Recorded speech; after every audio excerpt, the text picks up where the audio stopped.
Hey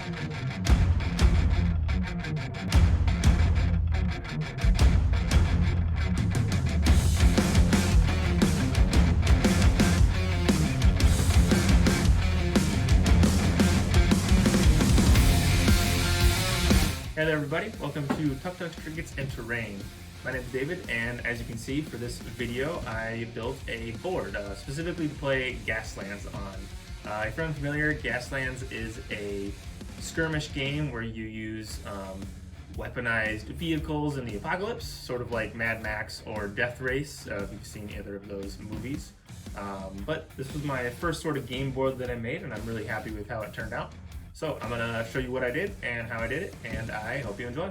Like most of my projects, this started out with a bunch of XPS foam that I've cut down into a square. I've also marked out some just rough ideas that I had for the layout of the board itself. Gaslands is pretty nice in that it doesn't have a sort of required board size or play area size, just some recommendations. And through playing the game with my group of friends, we found that we preferred shorter games. The best way that we found to do that was to make a smaller board. So this board is about 35 inches square.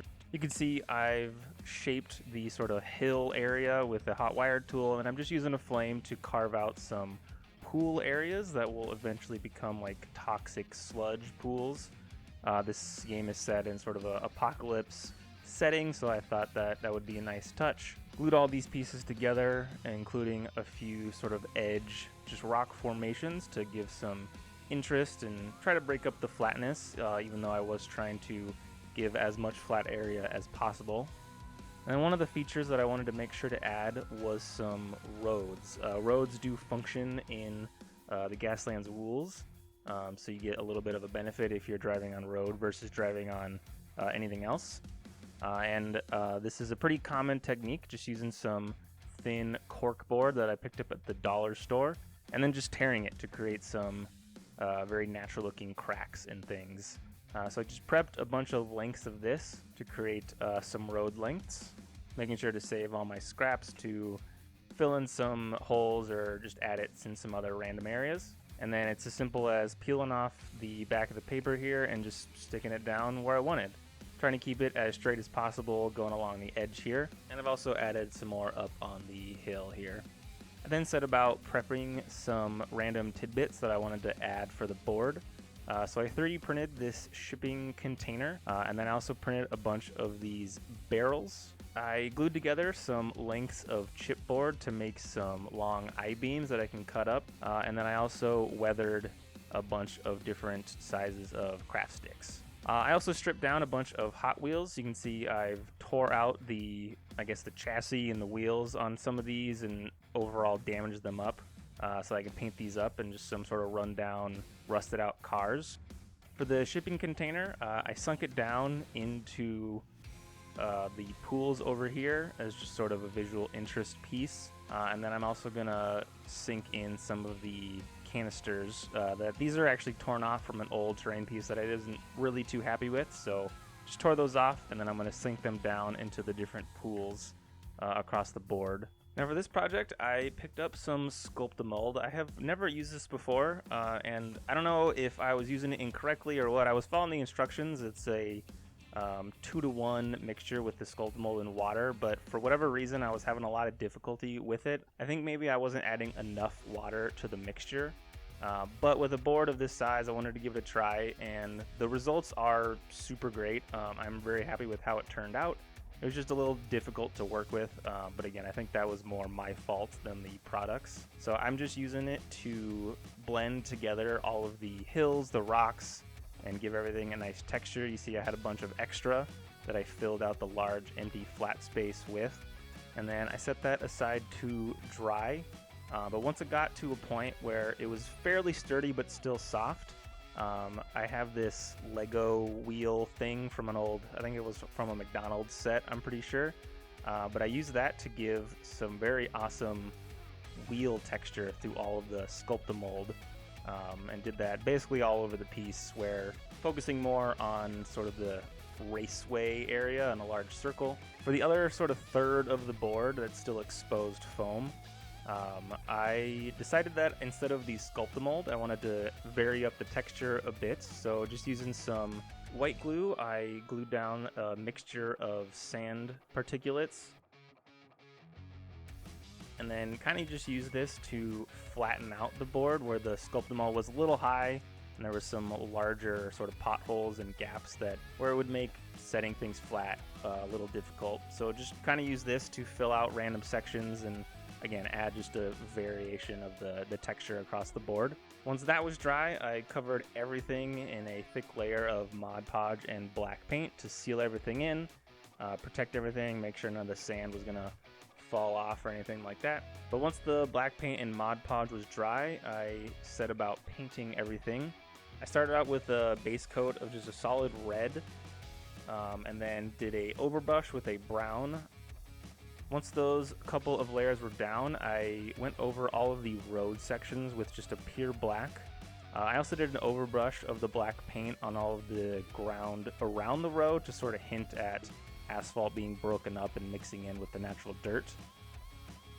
I then went over all the roads with a gray dry brush to give it a little wear and weather, and then made a very quick and easy template to add in some street lines. These would be, worn and used, so I didn't need to be too precise with these. And then I'm just dry brushing using a little bit of white paint to add in those lines across the roads. Once all of that was done and dry, I coated everything with a brown wash.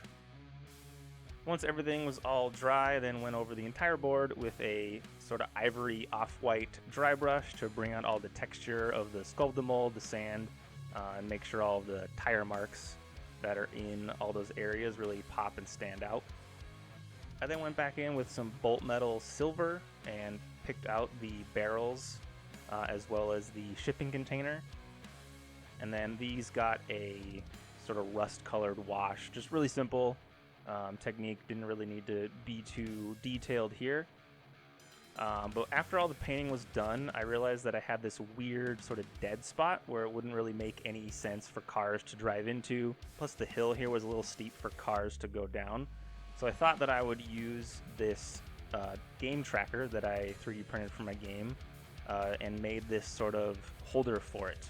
This is constructed out of those I-beams that I made earlier, as well as some of the craft sticks, and then some cross-stitch matching and various other materials to make this sort of ramshackle tower that will hold the game tracker. And the intention here is just to fill that sort of weird empty space with this, so it serves a purpose and then gives a little sort of visual interest to the board.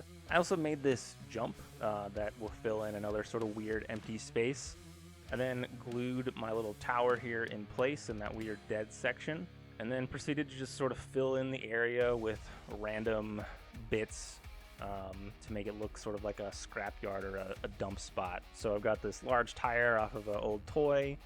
I'm using the Hot Wheels that I have since painted up and given a nice rust wash to fill out the area as well. Really just using anything I can find that I can paint metal and rust and sort of just make this full of just a bunch of junk basically. Here's a fence that I made out of some wire mesh and some toothpicks. Really anything could have been done here as long as it was, visually interesting and made some reasonable sort of sense. Here's that other spot that I was talking about for the jump. And I realize this jump has a turn in it, which doesn't logistically make sense, but it's cool, and a jump is always a really awesome thing to put in a Gaslands game, so I don't mind too much that it doesn't really make a lot of sense. And then as you can see, I'm filling in this other area with a bunch of different bits and bobs, some chains, some more of the cars, those barrels that I had mentioned, as well as the tires that I had cut off of all the Hot Wheels as well. Again, just painting up everything in a metallic and then covering it with a rust-colored wash. This is a great opportunity to basically use up anything that I've had lying around and just sitting on. So here is this area all finished up. You can see I've really bulked it out with just a bunch of random stuff. Same thing on the other side here. And with that all set and done, I wanted to add a bit of vegetation, and I have this bright yellow, really unnatural looking static grass. And I just glued that down into the nooks and crannies of all this scrap. Gives a nice color variation, you know, and does add a little bit of vegetation, which is nice. Once all of the static grass was dry, I then mixed up some 2-part epoxy resin, mixed in a little bit of bright green and brown paint, and poured that into the pools and got this really gross looking toxic sludge color. It's just clear enough that you can make out all the things that I stuck into the pools, which is really nice. And again, this, you know, green color adds a nice color pop and variation to the board itself. So that there's a little more interest, some more, you know, interesting things to look at rather than just the red and brown dirt of the board itself. And then I wanted to add a few bubbles, so I cut up some googly eyes in half. I've done a video on this before. I really like this to create some really effective and convincing bubbles. So you just cut the top off of the googly eye and drop that on top. I sink the edges in just a little bit. And you get a really nice looking bubble for your various liquids. So I threw a couple of these down in each of the pools. So here is the board all done.